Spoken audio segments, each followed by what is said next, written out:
Sheba की रानी ने सुलेमान की कीर्ति के विषय में सुना था और वो पहेलियों द्वारा उसकी परीक्षा लेने आई।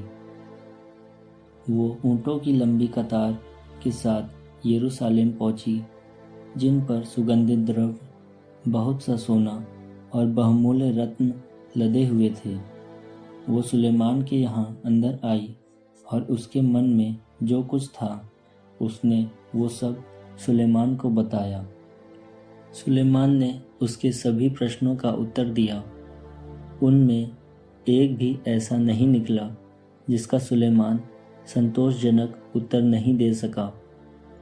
जब शेबा की रानी ने सुलेमान की समस्त प्रज्ञा, उसके द्वारा निर्मित भवन, उसकी मेज के भोजन, उसके साथ खाने वाले दरबारियों, उसके सेवकों की परिचर्या और परिधान, उसके मदिरा पिलाने वालों और प्रभु के मंदिर में उसके द्वारा चढ़ाई हुई होम बलियों को देखा तो उसके होश उड़ गए और उसने राजा से ये कहा, मैंने अपने देश में आपके और आपकी प्रज्ञा के विषय में जो चर्चा सुनी थी वो सच है। जब तक मैंने आकर अपनी आँखों से नहीं देखा तब तक मुझे उस पर विश्वास नहीं था। सच पूछिए तो मुझे आधा भी नहीं बताया गया था। मैंने जो चर्चा सुनी थी उसकी अपेक्षा आपकी प्रज्ञा और आपका वैभव कहीं अधिक श्रेष्ठ है। धन्य है आपकी प्रजा और धन्य है आपके सेवक, जो आपके सामने उपस्थित रहकर आपकी विवेकपूर्ण बातें सुनते रहते हैं। धन्य है प्रभु आपका ईश्वर, जिसने आप पर प्रसन्न होकर आपको इज़राइल के सिंहासन पर बैठाया। इज़राइल के प्रति उसका प्रेम चिरस्थायी है, इसलिए उसने न्याय और धार्मिकता बनाए रखने के लिए आपको राजा के रूप में नियुक्त किया है। उसने राजा को 120 मन सोना, बहुत अधिक सुगंधित द्रव्य और बहुमूल्य रत्न प्रदान किए। शेबा की रानी ने जितना सुगंधित द्रव्य सुलेमान को दिया उतना फिर कभी नहीं लाया गया। ओफिर से सोना लाने वाले हीराम के जहाज ओफिर से बहुत सा चंदन और मड़िया भी लाते थे। राजा ने चंदन से प्रभु के मंदिर और राजमहल के लिए छोटे छोटे खंबे और गायकों के लिए सितार और सारंगियां बनवाई। उस समय जितना चंदन लाया गया था उतना ना कभी पहले लाया गया और ना कभी बाद में। राजा सुलेमान ने शेबा की रानी को वो सब कुछ दिया जो वह चाहती थी और जिसके लिए उसने इच्छा प्रकट की। उसने इसके अतिरिक्त अपनी ओर से उसे उदारता पूर्वक और बहुत कुछ दे दिया। इसके बाद वो चली गई और अपने दलबल के साथ अपने देश लौट गई। उस सोने का वजन जो प्रति वर्ष सुलेमान के यहाँ लाया जाता था 666 मन था। उसमें वो सोना सम्मिलित नहीं है जो यात्रियों, व्यापारियों के यातायात, पश्चिम के सब राजाओं और देश के राज्यपालों से मिलता था। राजा सुलेमान ने सोने की 200 ढालें बनवाई।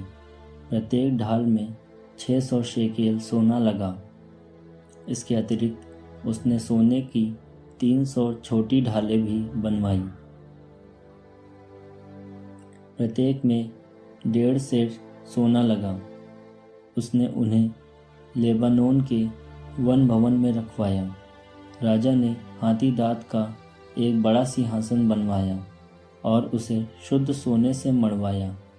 उस सिंहासन में 6 सोपान थे और उसकी पीठ का सिरा अर्धचंद्राकार था। सिंहासन के दोनों ओर हाथ रखने की पटरियां थीं और उनके दोनों ओर एक एक सिंह। 6 सोपानों पर 12 सिंह थे, एक एक सोपान के दोनों ओर एक एक सिंह। ऐसा सिंहासन कभी किसी राज्य में नहीं बना था। राजा सुलेमान के पीने के सभी प्याले सोने के थे। लेबानोन के वन भवन के सब पात्र शुद्ध सोने के थे। चांदी का एक भी पात्र नहीं था, क्योंकि सुलेमान के समय चांदी का कोई विशेष मूल्य नहीं था। राजा के तरशीश जाने वाले जहाज हीराम के जहाज़ों के साथ समुद्र पर चलते थे। वे प्रति 3 वर्ष लौटते और सोना, चांदी, हाथीदांत, बंदर और मोर लाते थे।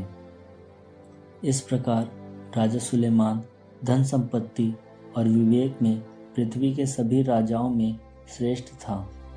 ईश्वर द्वारा प्रदत्त सुलेमान की प्रज्ञा सुनने के लिए सारे संसार के लोग उसके पास आया करते थे।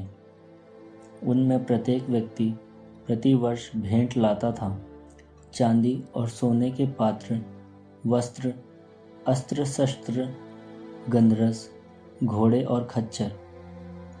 सुलेमान के बहुत से रथ और घुड़सवार थे, 1400 रथ और 12,000 घुड़सवार। वो उन्हें रक्षक नगरों और अपने पास यरूशलेम में रखता था। राजा ने यरूशलेम में चांदी को पत्थर जैसा सस्ता बना दिया और देवदार को निचले प्रदेश में पाए जाने वाले गूलर जैसा प्रचुर। सुलेमान के लिए मिस्र और कुएं से घोड़े लाए जाते थे। राजा के व्यापारी दाम देकर उन्हें कुएं से खरीद लाते थे। मिस्र से लाए जाने वाले रथ का मूल्य 600 शेकेल था और घोड़े का चांदी के 150 शेकेल। सभी हित्ती और अरामी राजा भी सुलेमान के व्यापारियों द्वारा वहां से रथ और घोड़े खरीदते थे।